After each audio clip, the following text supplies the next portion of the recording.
Well, what an absolutely enthralling day of Test cricket that was. I guess really the highlight, Mitch, was that contest between Jofra Archer and Steve Smith. You must have enjoyed that. Yeah, as a cricket fan, cricket watcher, I think everyone around the ground definitely enjoyed that. I think even as an Australian fan, watching that back home, late at home, it would have been very exciting to watch a young up-and-coming superstar who bowled a couple of balls at around that 96 mile an hour, and they were bouncers as well. It wasn't like they were full deliveries. So to watch him go up against the best in the world, Steve Smith, who's come off two 140s in the last Test match, in the first one of the series, and to go out there and do that and get the crowd riled up, get them right behind him. He hit him on the arm. He made him play a few shots that he normally wouldn't with the pull shot.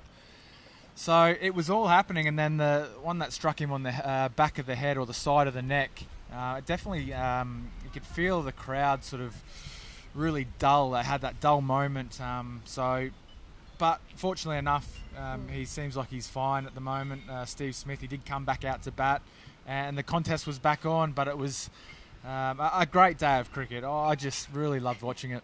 Well, I'm sure you did, but what was your reaction at that moment when Steve Smith got hit? Because I think a lot of people reacted very emotionally, and you would react in a different way, having been someone who has bowled balls that have hit players. Yeah, I mean, I think for me when I saw that, I was on air on the radio, and I found it quite difficult to speak at the time because I think the way Steve Smith sort of hit the ground and sort of laid there, but you could see that he was sort of moving around, and it obviously hurt him initially, and I think what the players did quite well, the England players, Joss Buttler did rush straight up to him. I know Jofra Archer, he went back to the crease and sort of rubbed his hands in the crease and in the dirt, and then he actually walked over to make sure everything was okay.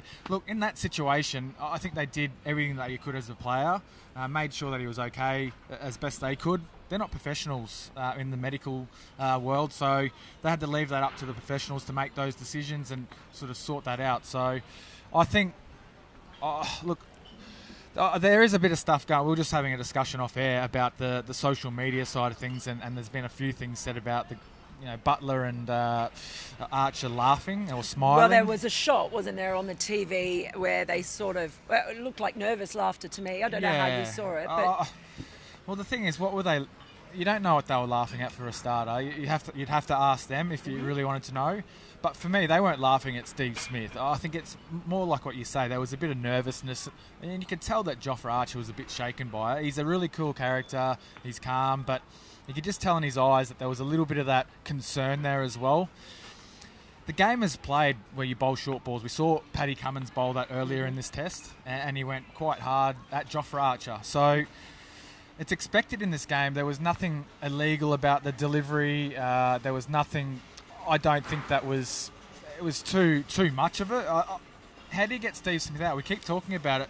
They haven't tried that tactic of really going after him, and unfortunately for Steve, he's been hit, and it has rattled him up. He got hit on the arm first, and he played a pull shot not too long after that, which he wouldn't normally do, and it's gone over the keeper, and then another one's just popped behind sort of square leg, that was short square leg man. So it definitely played on his on emotions, on his head, on his skills.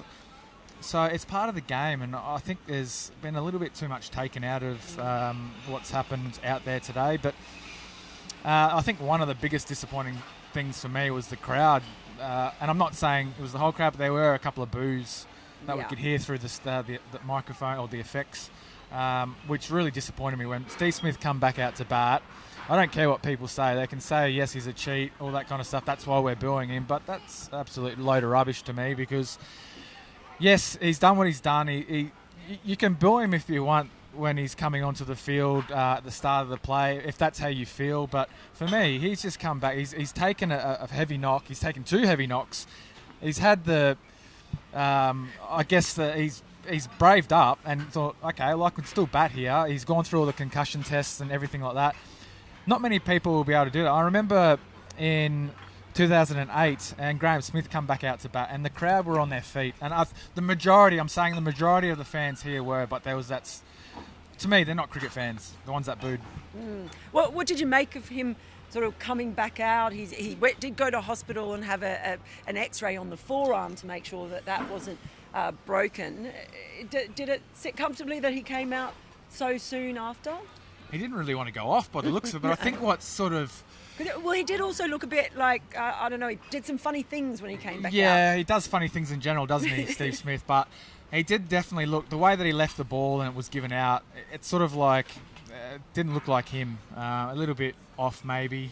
So I guess he's going to have to do the concussion test tomorrow. I think that's part of the sequence, and it was really good by the doctors to do that, because they are the professionals and they've made that decision. Steve Smith accepted it and he's gone through the process now. So I guess we'll just have to wait and see how he goes with waking up in the morning. And look, it'll be a big shame if he misses out, because I think it's a 7 to 10 day turnaround if you found with concussion. Yeah. Now, while all that was going on, England managed to get themselves a bit of a lead. But I guess one of the interesting things about that too, what on earth was going on with Australia and their reviewing, because they could have got a couple of wickets there, Nathan Lyon bowling them, deciding not to review, and those players would have been out. Well, I think one thing from my point of view is the fielding hasn't been up to standard for Australia, and I think that'll be something that they talk about. The first innings, the same thing. Peter Siddle, 2 drop catches early on before he got a wicket. There was a drop catch again, Peter Siddle, and it was the man that's been troubling them. It's the Rory Burns, who has been the rock for England. So it's frustrating as a bowler when that happens. But look, the decision not to review, I just think in that situation you've got to be very certain. They haven't really made the right decisions. It is what it is. They move on. They keep going ahead. They get him out later on. So no damage really done there. But for me, it really has set up this game. Australia getting those 4 wickets tonight has really made this game so interesting, because England have to decide what they want to do. Do they want to try and draw this test, or do they want to try and win it? How much in front do they need to be? How many runs? Is it 150, 160, 170? What will they be looking at? With these 2 guys in now, they can attack. So I wonder if they'll come out swinging tomorrow. Who, if you had a spare pound, who would you put it on tomorrow? Because it's pretty intriguingly set up. Oh, I don't like these questions. I think Australia are in the box seat still, although England have runs on the board, and the pitch is actually still doing enough. We've seen balls really take off. Archer will be the big one. Will he be able to back it up? He's bowled a lot of overs today. Yeah. And there's not much break. Oh. If they get back out there early, there's not much break in between. So he might have given Justin Langer a bit of pause on that. We'll see what he's like in the fourth spell. Yeah, we'll see. He hasn't. I mean, we haven't seen him. I haven't seen him back up. I haven't seen a lot of him in the longer form of the game, 4-day cricket or first-class cricket. So I was really impressed. He had a second gear today, which really impressed me. So he was going for long spells, but you've got to be careful with that kind of stuff as well as a captain. You don't want to burn your players out. There's already enough pressure on Archer coming into this test, so we'll have to wait and see tomorrow, because I think it's going to be an absolute cracker of a game. It's going to be so interesting what happens.